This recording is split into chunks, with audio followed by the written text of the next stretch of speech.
You are listening to the Women in Motorsports special edition episodes by the Racer podcast presented by Race 92. This episode features Katie Dugas, and Katie actually did some racing, I believe, and now she owns Modifieds with her husband. And most notably, she owns the Modified driven by John Schneider, aka Bo Duke from Dukes of Hazard, who we also have the privilege of having on the show. So it's definitely really cool interview. She lives down in Louisiana, but just kind of hearing about how she got interested in racing and some of the other stuff she's involved with. I know she's been involved kind of on the broadcasting side of things, really on like the iRacing platform, stuff like that. But she wants to kind of get more into that. So it's kind of cool, hearing that. And hopefully, we can help her at some point, somehow. I don't know how, but definitely Right. some somehow, some way. But yeah, I mean, like I said, great stories. Just some of her John Schneider stories are just classic for sure. Yeah, she's really nice. Obviously, this is someone I didn't know anything about until she first came on the show. And she's interesting. She's knowledgeable about racing, um, and she has a heavy workload that she deals with, just doing scheduling and all that with John. And so it was a good time speaking with her, and it was kind of a good insight into kind of how busy her life is, and how how much juggling it takes to keep it all going. Oh, absolutely, yeah. And definitely, yeah, we'll definitely do some other stuff with her for sure on the show. And I know they're going to be here. John's going to be racing in Indy in June, so I've already talked to her about maybe getting to do something there. But yeah, no, great person, and I have apologized to her because we recorded this a couple months ago, and she was asking when we were going to release it. So I do apologize. It took us a while, but we wanted to get all of these interviews together so we could release them at the same time. Well, this germ of an idea just kind of took off, and we just for the women in racing, and it just became a thing where we kind of had to gather some interviews, and she became the first one, unknowingly to us at the time, but that's what it became. Yeah, And then we'll just put together as a package, and she'll be the first one that we release as well. So absolutely. Well, I hope everyone enjoys. So we are joined today by Katie Dugas. So you're involved in a lot of stuff, obviously dirt modifieds, and a lot of other projects. So first off, talk a little bit about how you got interested in racing, and everything that you're involved with. And by the way, thanks for joining us as well. Oh, absolutely. Um, Honestly, my dirt goes all the way back to when I was a kid. My dad brought me to my first dirt race at our local, mom and pop racetrack back in the day to watch the World Outlaws for the first time. Mhm. He had raced way back in the day. I'm talking 60s, 70s. So he had been out of it for a long time, brought me. My brother was never interested. So I became, dad's favorite, clearly, but I'm okay with that. But we went to a bunch of races over the years, watched a lot of dirt, watched a lot of asphalt. Matter of fact, the first year Jeff Gordon came to NASCAR, I thought he was the hottest thing since sliced bread. So I told my dad, boom, here's your driver. And all the way until he retired, that was my dad's driver. So I can credit him for his love of NASCAR completely from me. But as the years went on, slowly progressed, I actually met my husband at a racetrack 5 hours away from here. Oddly enough, we live 5-10 minutes apart. Our girls were best friends, but we met at a tiny racetrack out in the middle of a cornfield in Chatham, Louisiana. And, that progressed my love even more. We got our first car together, built it together from the ground up, watched the motor explode one night at Baton Rouge Raceway, cried like a little girl. And a few years later, things kind of get going crazy again. And then boom, we're building race cars for Bo Duke and his wife. Now we travel all over the United States with them. I have progressed into basically their right hand, his executive assistant, as well as hers, excuse me. And needless to say, it's brought me to a bunch more dirt tracks that I never thought I would ever get to go to, brought me to places in the world that I never thought I would go. So it's an experience in itself, to be able to travel, not just with him, but to different tracks everywhere and experience so many different types of racing that we don't have down here in South Louisiana. Right. How did you meet him? Like, how did that deal kind of come about? Funny enough, I don't even remember who it was, but somebody in our hometown had built his first car. I'll be honest, it was a rolling death trap. We went out to the same racetrack where I saw that race with my dad for the first time at Pike County in Mississippi, and they were unveiling Alicia's car. Needless to say, wasn't very safe. She had never sat in a car, and we sat there and talked that day, became friends. I actually started managing one of his actors that was in a bunch of his movies. It was from Walking Dead and Outer Banks and all that stuff. So as I was managing him, I started spending more time out at the studios. And then boom, here comes Poker Run, and I get to be a stunt driver. So not only stunt driving, my husband stunt drove, both of my kids were in it. And it just steady, kept going further and further and further. And it went from, hey, I want to build this car, to let's build 2. How about 3? And now we're holding Bo's extravaganzas on the road. We travel all over, all while building our race car at home too. So it's a lot going on, but I don't know. My heart lies in the dirt. I just want to say that my family's had race cars for 52 years, and I've cried like a little boy many nights when the motors break. So that never changes. Oh, I know. It was really depressing because we had poured our heart and soul into this car for almost a year, hadn't had a win yet. And by damn, if we weren't in the feature, getting ready to win it. And then all of a sudden you just see this puff of smoke and just starts falling back. And I went, yep. And just hung my head and walked down to the pits and loaded her on the wrecker, and time to start again. So we went from a mod to a late model. So see how that goes. Oh, cool. Yeah. Are you running crate late models, or are you running? This will be, originally we had talked about a crate, but the more we look at these payouts for these super late model races, 70 grand, I kind of want to go that way. Yeah, I agree with you. The crate deal doesn't pay that well. Oh, no, not at all.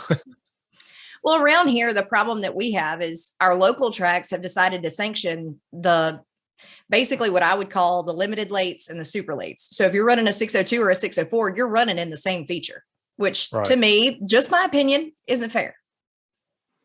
Oh, I would agree with that. I watch Mandy Pouch. I don't know if you know who Mandy Pouch is. So she has her video diaries of her racing, and they just did a big swing through Louisiana, a month and a half ago, I think, right? I think so. We were actually in Tennessee when they were here. So we have been nonstop with John since, honestly, before Thanksgiving. We started out the week of Thanksgiving at 411 in Georgia, came down, spent one day at home, turned around and left, went to PRI in Indianapolis, came back from Indy, then went to Tennessee again, and then came back for 2 days for a concert, turned around, went right back to Tennessee, came back home for about a week, and then boom, headed off to Arizona. That's really cool. You sent me that picture of him driving the bus. I didn't realize that you guys, traveled. I mean, it makes sense. I don't know how else you would, get there, but and he was driving, so that's pretty cool. Oh yeah. So you guys like pull the cars on, like you have it on the RV or whatever you call it, and pull it with that? We do. We have a double stacker hauler that we were hauling both cars in. At the end of last year, John actually sold his mod right after we left Ringgold in Georgia, because it was at that point down here, they're actually doing a lot of different stuff when it comes to sanctioned events. So now you're not going to be able to run a Southern Sport mod here without a quick change rear end, without a lot of different stuff. So while he was still ahead of it, we reached out to a car museum in Branson, Missouri, and he jumped on it. He said, this is Bo Duke's first ever open wheel B mod. I want it. I want the race suit. I want the helmet. I want the story of it. wrote up this, 2-page little write-up about it, when it was born, how it was built, who all was involved. And this guy was just beyond ecstatic. So sometime in the early spring, they're supposed to unveil it up there at that museum, and John will be there, ribbon cutting ceremony and all. But they were doing so much to change it. And John's ready for the next step. He wants either an open motor or he wants, an A mod. So he's ready to upgrade. He wants the bigger motor. He wants more horsepower. Clearly, he's Bo Duke. He wants to go fast. Right. When we talked to him, he was talking a little bit about how, when people see him racing, they expect him to, be winning or whatever. And obviously he's not there yet. Because of Bo Duke, because Bo Duke's there. And, obviously in the Dukes of Hazzard, Bo Duke always won. Yeah. And it's the truth. I mean, you think about how long he's been in the automotive industry and how long he's been around cars. You would expect that. But, I've covered races for a long time. I've been in the racing industry for a long time. You don't just jump behind the wheel of a car and get this world-class license from a Cracker Jack box. I mean, that's just all there is to it. You have to put in the seat time. You have to put in the wheel time. You have to know your car like the back of your hand. The problem that we faced early on in the season was that John would go from event to event to event where we would only have one race event a month or every other month. So he might be racing at, a quarter-mile, extremely banked track like, I don't know, Bulls Gap in Tennessee. And then we go to somewhere like Phoenix actually Yuma, that's a 3/8 mile flat track. And he would forget everything he basically learned at the last race. So now we've got him a little more dedicated to the race industry, and he has sat down and really started to ask a lot of questions. When we went to Boyd, they got to sit out there for 4 straight days. And if something didn't feel right, or if he had a question about something, he could stop in the middle of the track and say, okay, I didn't like that. So it's learning his car. And now that he's got a higher confidence level, he's getting there. And to watch him race at Kokopah last week or week before was night and day difference than what we had seen at races before. Even though it wasn't his car, he has the confidence, and he's learned by getting up against that wall and getting his Darlington stripe. And early on in the year, having broken ribs from it, he knows that wall, and he knows that's not where he wants to be. Point blank. Right. So he was talking a little bit about how, obviously during the weekend, he has a lot going on. Like he does I didn't realize that he sings the Star Spangled Banner, usually the national anthem, and he does other songs. And obviously he does a lot of meet and greets and stuff. So he has a lot going on a race weekend. So I would definitely think that would take away from his focus. And like you said, him going to Boyd Stadium, I'm sure helped him because he didn't have to worry about anything else. I'm guessing he just had to worry about driving the car. That was it. Just learning it really.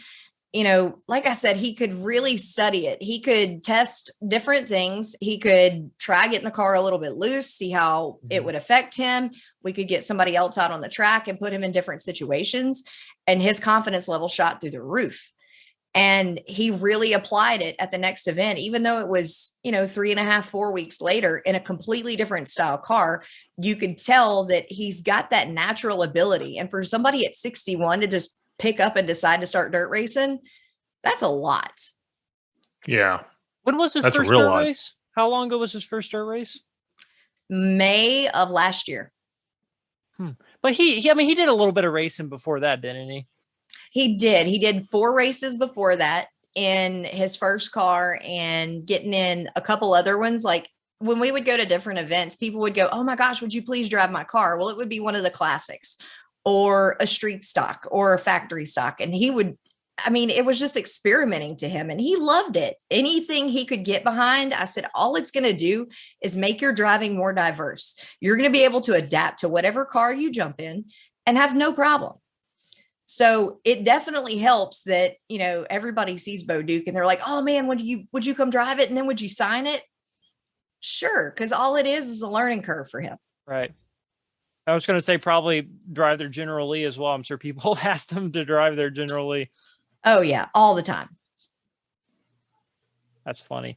And so you were talking a little bit too about, you do some iRacing broadcasting or something.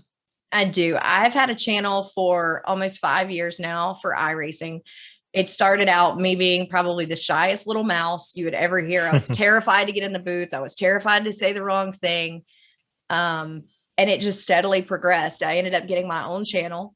I had a partner for a little while and ended up doing it myself. I became the queen bee of Beehive Media, which was a blast. I called everything from asphalt, road races, dirt, you name it, we did it. Enduro races, drag races, all of it. But I was doing sometimes 14 broadcasts in 7 days. That's a lot of broadcasting. Yes, it is. So what did you I mean, obviously you had a career before this. What have you been doing? Have you always worked in motorsports or entertainment, or have you done regular jobs and then did it on the side? Well, my very first job was at Canes, weirdly enough. I left Canes, went to work at AutoZone for 7.5 years. I put myself in a man's world, which was probably the stupidest thing I could have ever done because, stereotypical, a woman answers the phone. Can I speak to a man? Why? I've called plenty of AutoZones that whenever I ask for parts in a 1987 Monte Carlo, they ask me, what brand is that? Right. Come on, people, let's get real. So I went to banking and then I became a stay-at-home mom, did my photography and a little bit of graphics on the side. And then when we left Louisiana and moved up north, we went to Wisconsin. All of the racing buddies were still down here. So he got into iRacing, met a bunch of people, started getting on different broadcasted leagues, and I would always be sitting in the background. And if he wrecked, you would hear me cuss every time. I'm like, come on, get real. So while we were up there was actually when I started broadcasting because it kept us in the racing, because up there you only have about 3 months out of the year you can race. Here you could technically race 12. So I just decided to keep it going. So I broadcasted while I was up there, kind of got burnt out for a little while on the asphalt side because there were nights that I would be broadcasting almost 6 hours. It was a lot. So after that, I kind of tapered it off to more dirt side because to me, it's more action packed. I stay on my toes. I have severe ADHD. So I have like bad squirrel moments. My lava lamp does not stay on during races because I'm like, oh, it looks like a kidney. Strange, just ridiculous broadcast. But it was a blast. When I always tell people, when you love what you do, you'll never work a day in your life. And as long as I'm broadcasting or dealing with sports, I'm not working. Right. And I mean, with John, obviously, I mean, you're also doing something you enjoy. And I'm guessing also like you say, you're his assistant. And I'm guessing that takes up a lot of time too. Because like when anyone ever like schedules an interview, obviously it's funny how I, talk to you to schedule the interview. And then now we're doing this podcast, which I would have never imagined. I mean, I had no way of knowing that you were even involved in racing. I just figured you were just his assistant and that's it. But I'm guessing, so anytime he has an interview, it's basically scheduled through you. Yeah, that would be me. But I wouldn't have it any other way. I harass him just like I would my closest friend or closest family member. We have probably the weirdest relationship you'll ever see because I'll walk up to him and tell him he stinks or, hey, that sucked. Why did you do that? But I'm his hardest critic, but it's all completely out of love because I know that he really enjoys what he's doing. I can tell that he has the passion and the fuel for it because he got dumped by the same guy twice in Arizona. Straight up said, look, if I get him in that B, you tell me where to go to make the most damage. I was like, all right. So you could tell he was really fired up. He was really pissed. And I said, welcome to the racing world. You're here. I think that the thing you sent me about him watching Dukes of Hazzard with your son is one of the coolest things I've ever seen. I mean, how cool would that be to watch Dukes of Hazzard with Bo Duke? Oh, yeah. Especially when he's standing up in the background doing all the words out of it. And, while he's making a sandwich riding in the RV, just point blank. And people are like, man, how do you? I said, it's no different than you riding with your boss. Right. I don't look at him as Bo. I look at him as John. And where my son, who's been around him almost 2.5 years now, he calls him Bo. He's never called him Mr. John. It's Miss Alicia, but Bo. That's so cool. sorry, Scott, go ahead. No, go You were gonna ahead. say Go something. ahead. Go ahead. Also, so you have a design company, so we'll give you a chance to kind of plug that a little bit. Well, I kind of started messing around with some graphics for John and Alicia when it came to race shirts and some of the different merchandise that was coming out. So I worked with their PR guy and he said, look, you've got to have a name for this. And I was like, okay, give me something, because I never thought this would turn into a business. So what you got? And he said, okay, Dugas Designs. Boom, done. Threw a graphic together in about 5 minutes. And he works with a lot of people in Nashville, a lot of people all over the world. So he's hooked me up with different musicians and different companies to try to keep a little bit more flowing in, as if I don't have enough hours in the day. But, Right. you know, it keeps me on my toes. It keeps me busy. And I really, really enjoy it. That's funny, because something very similar kind of happened with me where I went to school for graphic design, and I had the opportunity, I don't know, a couple years ago. It's weird how it happened, but I designed a t-shirt for basically Bobby Unser, and we were able to work out a deal where they were going to let us sell the shirts, and they just wanted some shirts. They were super cool about it. And I needed like a company, and I started the Race 92 brand. And we've actually been able to do some designs for some other drivers as well. So something very similar to like what you're doing. Yeah. And it's, like I said, that's kind of my escape from the real world, is when I can sit down and do anything that has to do with graphics. It takes me away from everything else. And this world Absolutely. is crazy that we live in. Yeah. So why not consume yourself into something productive? So I do a lot of volunteer work with that for different local charities. And really, I don't know, it makes my heart melt a little bit. Right. One thing we were talking about after we talked to John, and we've had a few guests like this, is how they are able to manage their time, and obviously you help manage that time, but funny enough, it sounds like you have equal amount of projects for yourself as trying to deal with them, and I always find it amazing when people are able to delegate their time. Like John's making movies, he's going to the racetrack, he's doing this, he's doing that, he's doing concerts, he's whatever, and it sounds like you are kind of the same way in not only in his life but in your own life. I am. I'm very passionate and very driven when it comes to racing, when it comes to my time, when it comes to my family. Luckily, everything that we do with John and Alicia, my son's able to go. So he's experiencing what we call history class with Bo Duke every time we go on the road. If he's not in school, he's learning valuable history lessons from Bo. And I don't know. I like to say their days don't run in 24-hour segments. They run in 28, and they run 8 days a week, because their day alarms start going off at 5 o'clock in the morning. You don't really have weekends. I can be doing designs while we're on the bus, on the road. And I don't know. I have to find time to do everything, but I wouldn't trade any of it for anything in this world. Well, I think, is life a burden, or is it full of opportunities, right? I Oh, mean, absolutely. and I think that's the point hopefully everybody gets to. I've definitely lived both sides of that in my own life. I've where you do things because it's what you got to do to kind of do other things. You know what I'm saying? Oh, yeah. So and it and I'm always impressed with people who are able to manage your time like you are able to, or like John's able to, and I find that to be very inspirational. Well, it's a lot of I'm literally looking at a stack of 5 notebooks on my desk right now. One goes in my purse, one goes in my book sack. There's probably 5 pages of notes on my phone, schedules like crazy, but it's chaos. But I don't know. I'm a good chaos coordinator, I guess. Are there any other? How many? Sorry, go ahead. I was just going to say, how many days on the road do you think you guys will spend this year? Whew. Honestly,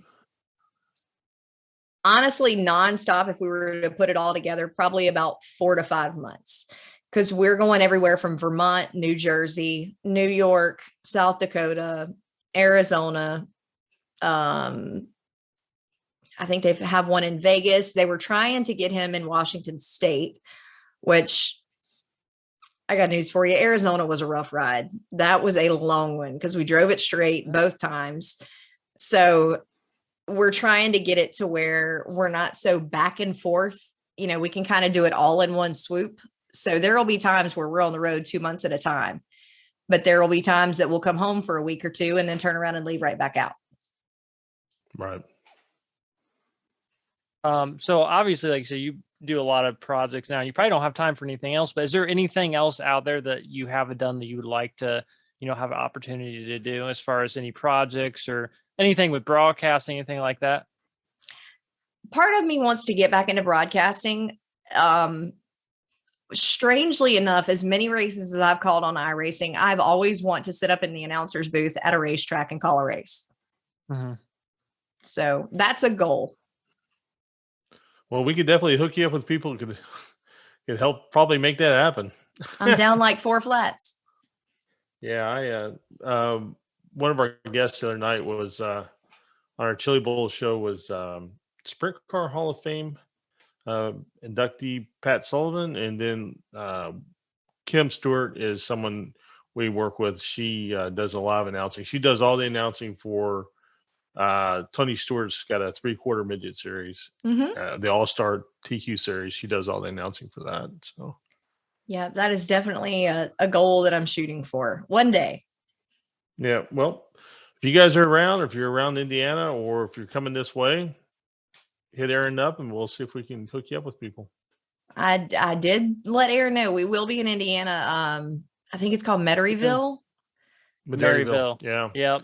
We will be Yep. up there this year. But yeah, South Dakota, Ohio, we're going to be all over the place. We've been fortunate to talk to some really big announcers, and Yeah. I mean, in racing in general. I mean, we've had Paul Page on a couple times, which is really cool. And you may not be familiar with some of these people because they're not necessarily involved in like the type of racing you're in, but Paul Page obviously is, he's a legend in broadcasting. We just had Jack Arute on. When was that, Scott? Oh, Saturday. Yeah, it was Saturday before the Chili Bowl. And Mark James, who's the voice of the Indy 500 now. And it's just really cool to talk to. I got to experience Indy for the first time this year. That was one in its own right there. Oh, really? Oh, yeah. We got to go to Indy for the NASCAR race and spent, I think, 4 days there. My son got absolutely addicted to Indy cars. Now he is a Colton Herta nut and collects Indy cars. He runs them. There's an Eldora track sitting on my floor in my living room full of late models and everything else right now, from Indy cars to monster trucks. So it's always race involved here. You got to come for the Indy 500. It's a totally different experience. Yeah, definitely working on that one. Did John didn't come with you for the NASCAR race, did he?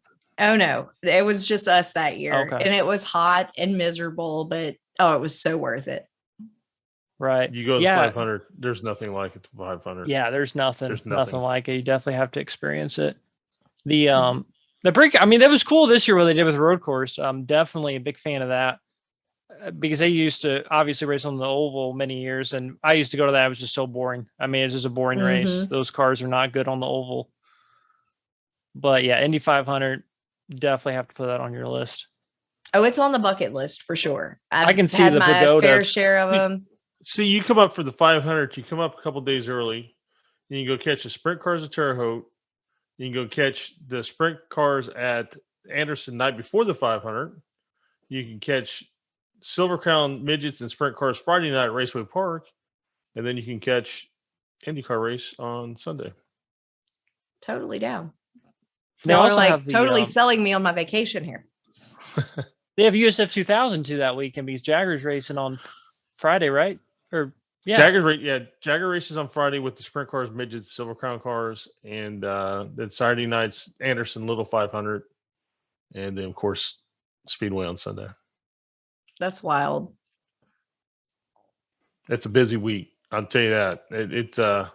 It's 0 to 100 quickly, racing terms around Indiana. It's all of a sudden in 1 week there's just so many races.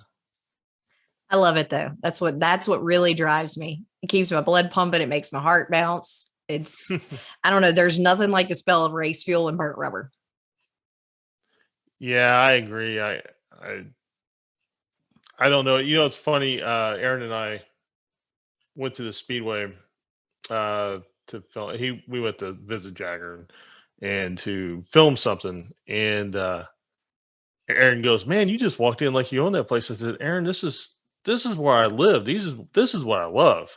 These Mhm. race cars and garages. This is the real me. The me you see outside of everything else. That's just Scott kind of waiting in the waiting room of life. This other part's who I really am." Totally agree. 10,000%. Yeah. I was saying I can actually see the pagoda from my front porch, so I'm extremely close to this track.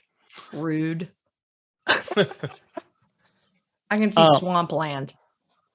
Yeah, Hey, but if you can see a lot of it, that's good too, though, because that means there's not a lot of people around. Oh no, I live in the city. It's just swampy. Well, I tried. I tried. I think one of my favorite movies was filmed in Louisiana, Legend of Boggy Creek. Yes. I think it was filmed in Louisiana, right? South Louisiana. I think it was down towards Lafourche, if I'm not mistaken. Yeah, I'm not real familiar with. I just know it's filmed in Louisiana. I'm really into Bigfoot. What Scott will tell you. Nothing wrong with that. Big into it. He that is his other love. Bigfoot? Yeah. Yep. Like we go Oh. out Bigfooting and stuff. Yes, indeed. You I go mean, out that Bigfooting. sounds. People I think was it's going to ask if weird. Scott did. Scott went. Yeah. I did. I went once. I'm a team player. People make fun of it, but there's a lot worse things I could be doing. Oh yeah, guaranteed. We've actually joked about doing like some kind of, I don't know, video series like Bigfooting with like race car drivers or something. That's brilliant. Because they do weird. I mean, they do like there's these one people that do like donut with racers or whatever, and it's weird. It's a weird stuff like that sticks out, and it goes viral. We have to do something to stand apart. I mean, Right, if you're just doing the same thing as everybody else, you can't make yourself distinct around everybody else. So the more unique you are, I mean, we used to joke on our channel, we were called the bottom 2%. Only because somebody put out this stupid survey on Facebook one day and they, were talking about the different broadcasters of iRacing. And we had one of the biggest followings of all. And yet we were in the bottom 2%. And I was like, welcome to the bottom 2%. And then I got to thinking about it and I was like, the bottom 2% of your glass is always the most alcohol. Party starts here, right? So we used that and we were the bottom 2% for everything. And people would ask us to broadcast. I'm like, do you really want to dip into the bottom two? It didn't matter because that's what set us apart. We argued like a married couple. We talked about food. We were the Howard Stern of iRacing. We were completely obnoxious, completely unfiltered, but had a blast doing it. Yeah, and Scott, you said that quote on Saturday about they did that. It was some kind of study at Disney and something about you said 80% of the people always turn left, turn right, or turn right. And you say you're the 20% that turns left. Mm-hmm. That's right. When nothing goes right, go left. Yeah. So tell John that he should go Bigfoot hunting. Please don't give him any ideas.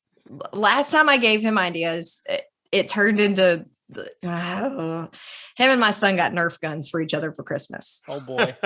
So I would pull into the driveway for work and not pay any attention. And my son rolls down the window in the back seat. And here comes John sneaking around the back of the truck. And it's like sneak attacks. And it was okay. He's like a giant kid, but like I said, never a dull moment. That's for sure. Right. No, John's definitely a great guy. You have anything else, Scott? I don't. I really don't. This has been an absolute pleasure, though. Obviously we'd never met before, so it was a real pleasure meeting you. Well, thank you for having me. Yep. Absolutely. And obviously I've been texting with you a little bit, but it's nice to actually physically, well, I guess it's kind of physically, virtually see someone. Yeah, we're socially distant. It's cool. Yep. Well, we definitely appreciate you coming on, and yeah, we'll definitely stay in touch. And yeah, thanks for coming on. Well, thanks for having me, you guys. Thank you. Take care.